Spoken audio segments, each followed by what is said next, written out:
Striker Prince ভাইয়ের হাতে। Prince ভাই টানাগুটিটি খেলে দিলেন। প্রিন্স ভাইয়া আবারও টানাগুটি খেলার চেষ্টা, দারুণ একটি শট দিলেন। প্রিন্স ভাইয়া আবারও টানাগুটি খেলার চেষ্টা, কিন্তু কি করলেন, মিস করে সাদা গুটি পকেট করে ফেললেন। স্ট্রাইকার চলে আসলো হাদি ভাইয়ের হাতে। হাদি ভাই টানাগুটি খেলার চেষ্টা, কিন্তু কি করলেন, তিনিও মিস করে ফেললেন।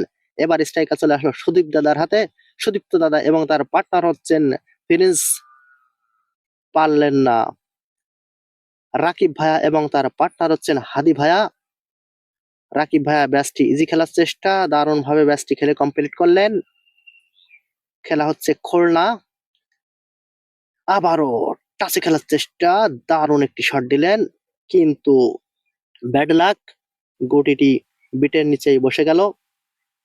খাপ খেলার চেষ্টা, পার্টনারের হাতে গেল না, কিন্তু টেপ হয়ে বসে গেল। প্রিন্স আবারও টানাগুটি খেলার চেষ্টা, প্রিন্স ভাইয়া দারুণ একটি শট দিলেন। খাপ খেলার চেষ্টা, বড় স্ট্রাইকে খাপ কিন্তু একটু কমই যায়, তারপরেও কিন্তু পকেট করলেন। আর একটি গুটি রয়েছে, কাটিং শট দেওয়ার চেষ্টা, কিন্তু ব্যাড লাক, পারলেন না তিনি। সোলো হয়ে গেল।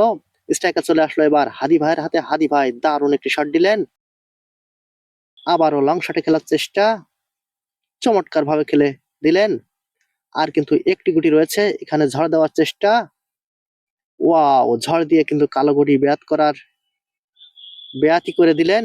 এ জায়গায় কিন্তু ফাইনের খেলা হচ্ছে না, এখানে লাস্ট গুটিতে কিন্তু টাচ করলে ফাইন হবে না, জায়গায় থাকবে। দেখেন, এটা কিন্তু খেলা শেষ।